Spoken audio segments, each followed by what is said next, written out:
Hello everyone, हाय बेटा। आज हम लोग बायोलॉजी के चैप्टर सेकेंड मानव जनन से संबंधित एक प्रश्न को उठाए हैं। इस प्रश्न में दिया गया है, हमारे समाज में पुत्रियों को जन्म देने का दोष महिलाओं को दिया जाता है। बताएं कि यह क्यों सही नहीं है। ठीक है बेटा। देखिए, आजकल हमारे समाज की ऐसी विडंबना है और ऐसे लोग मानते हैं कि ज्यादातर जो पुत्री जन्म ले रही है उसमें किनकी गलती है? महिलाओं की। लेकिन ये जो हमारे एनसीईआरटी का प्रश्न बनाया गया है, एनसीईआरटी में बताया जा रहा है कि आज के हमारे समाज में पुत्रियों को जन्म देने का दोष महिलाओं को दिया जाता है। बताएं कि यह सही क्यों सही नहीं है। अब हमको एक प्रूफ के साथ बताना होगा कि इसमें महिलाओं की कोई दोष नहीं होता है। ठीक है बेटा। देखिए, हम इसी से संबंधित इसमें मैं सोची हूँ कि ये प्रश्न क्लास 12th में भी पूछा जाता है और इस प्रश्न को क्लास 10th में भी पूछा जाता है। जिसको लिंग निर्धारण क्लास 10th में एक टॉपिक दिया गया है, जिसको क्या कहा जाता है? लिंग निर्धारण। और क्लास 12th में जो टॉपिक है उसमें भी लिंग निर्धारण के टॉपिक रखे गए हैं। ठीक है बेटा। तो चलिए हम बताते हैं कि हमारे समाज में जो पुत्रियों को जन्म देने का दोष महिलाओं को दिया जाता है, यह सही नहीं है। जहाँ तक कि जो लिंग निर्धारण की जो कार्य होता है वो किसके थ्रू हो पाता है? पुरुषों के थ्रू।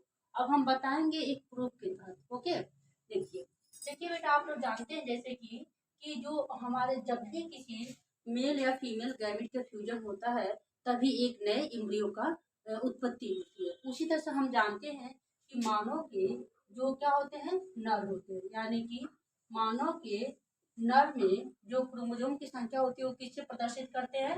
एक्स वाई से। ओके, ठीक है। अब हम देखेंगे जो मानव की जो मादा होती है, क्या होता है? मादा।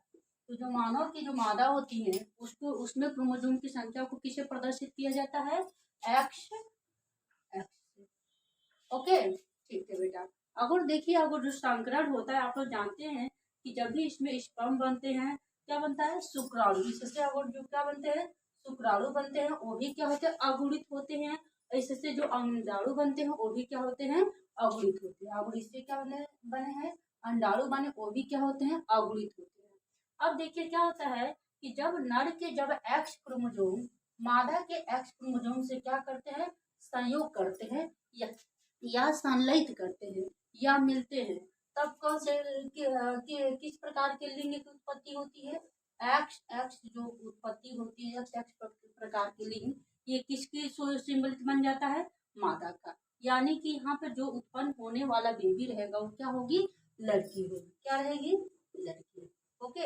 अब देखिए वहीं पर जब नर से जब वाई क्रोमोसोम क्या करता है? मादा के एक्स क्रोमोसोम से संलयित होता है। यानी कि नर के वाई क्रोमोसोम मादा के एक्स क्रोमोसोम से क्या होता है? संलयित होता है। तो क्या बनता है यहाँ पर?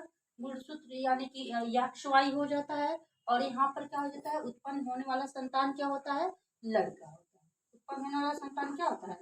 लड़का होता है। इससे हम कह सकते हैं कि जो नर होते हैं उसमें गुणसूत्र हमेशा क्या होता है? एक्स वाई होता है, जिसमें 50% क्या होता है?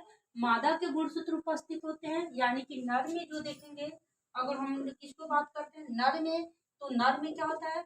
50% क्या होता है? एक्स क्रोमोसोम का भागीदारी होती है।